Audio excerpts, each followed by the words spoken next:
Plot বরাদ্দের দুর্নীতিতে শেখ হাসিনা ও তার পরিবারের সদস্য শেখ রেহেনা ও তার মেয়ে টিউলিপ সিদ্দিকের বিরুদ্ধে ইতিমধ্যে আজ সকাল 11:30 নাগাদ রায় ঘোষণা করেন ঢাকার বিশেষ আদালত জজ 4-এর বিচারক মোহাম্মদ রবিউল আলম।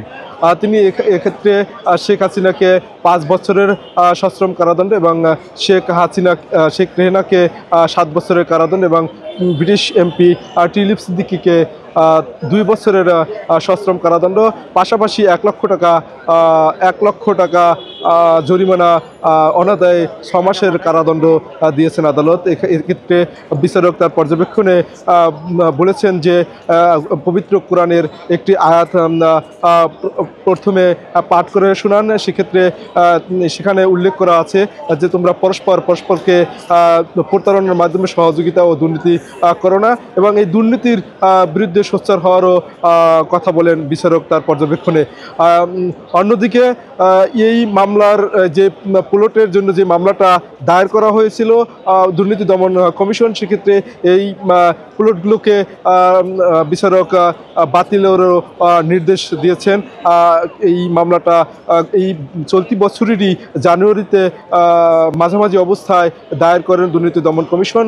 তার পরবর্তীতে দুর্নীতি দমন কমিশনের তদন্তকারী কর্মকর্তারা তাদের এই মামলা তদন্ত করে শেখ হাসিনা ও তার পরিবারের সদস্যদের বিরুদ্ধে অভিযোগ এনে আদালতে দায়ের করেন। পরে ওই বছরের 29শে জুলাই এই মামলার প্রাথমিকভাবে এই মামলাকে অভিযোগ গঠন করেন। অভিযোগ গঠনের মাধ্যমেই এই বিচার কার্য শুরু হয়। পরবর্তীতে গত 23 তারিখে সকল সাক্ষীদের, নভেম্বরের 23 তারিখে সকল এই মামলা সাক্ষীদের 32 জন সাক্ষী সাক্ষ্য গ্রহণ শেষ করে, এবং 25 তারিখে এই মামলার আর্গুমেন্ট এবং এই মামলার অন্যতম আসামি যে হচ্ছে খুরশিদ আলম রাজুকের কর্মকর্তা, তিনি আত্মসমর্পণ করেন। তার প্রেক্ষিতে এই মামলায় আত্মসমর্থনেরও একটা বিষয় থাকে। সেক্ষেত্রে খুরশিদ আলম ও তার আইনজীবীরা সেদিন 25 তারিখে সমর্থনের দিন নিজেকে নির্দোষ দাবি করেন। পরবর্তীতে আজ এই 1 ডিসেম্বর এই মামলার রায় ঘোষণার দিন ধার্য করেন বিচারিক আদালত।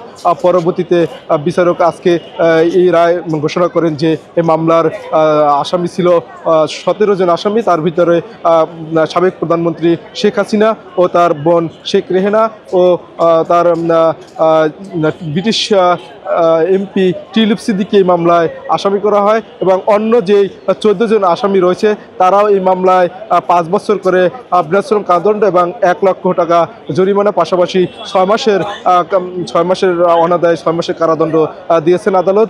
এই মামলায় আমরা দীর্ঘদিন যাবৎ এই মামলা দীর্ঘ 4 মাস যাবৎ এই মামলা পর্যবেক্ষণ করেছি।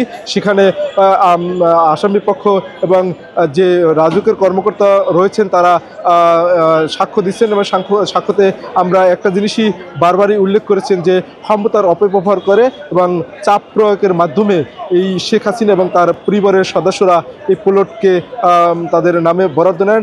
প্রাথমিকভাবে শেখ হাসিনা ও তার পরিবারের সদস্যরা এই মামলার এই প্লটগুলোকে তাদের নামে, শেখ হাসিনা তার যে 2 সন্তান রয়েছেন তাদের নামে 30 কাঠার প্লট বরাদ্দ নেয়। পরবর্তীতে এই ঘটনা শোনার পরে শেখ রেহেনা ও তার মেয়ে টিউলিপ সিদ্দিকী, সে ব্রিটিশ এমপি, তখন সেখান থেকে তিনি তার খালাকে চাপ প্রয়োগ করতে থাকেন এবং তাকে বলা হয় যেন তার পরিবারের সদস্যদেরকে এই প্লট বরাদ্দ দেওয়া হয়। পরবর্তীতে সামাজিক যোগাযোগ মাধ্যম যেটা হোয়াটসঅ্যাপ এবং মোবাইল ফোনের মাধ্যমে তিনি তার খালাকে চাপ প্রয়োগ করেন, এবং তখন প্রধানমন্ত্রী শেখ হাসিনা ও তার একান্ত সচিব সালাউদ্দিন ছিলেন। তাকেও বারবারই বলা হয় এই মামলায় যে প্রভাব বিস্তারের জন্য এক পর্যায়ে শেখ হাসিনা এবং তার এই দপ্তরের লোকেরা বাধ্য হয় এই প্লটগুলোকে তাদের নামে বরাদ্দ দিতে।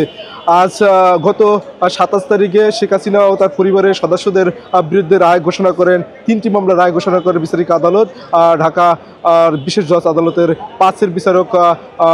সেক্ষেত্রে তাদেরকে শেখ হাসিনাকে 7 বছর করে 21 বছরের কারাদণ্ড হয় এবং তার দুই সন্তানের বিরুদ্ধে 5 বছর করে 5 বছরের করে সাজা দেওয়া হয়।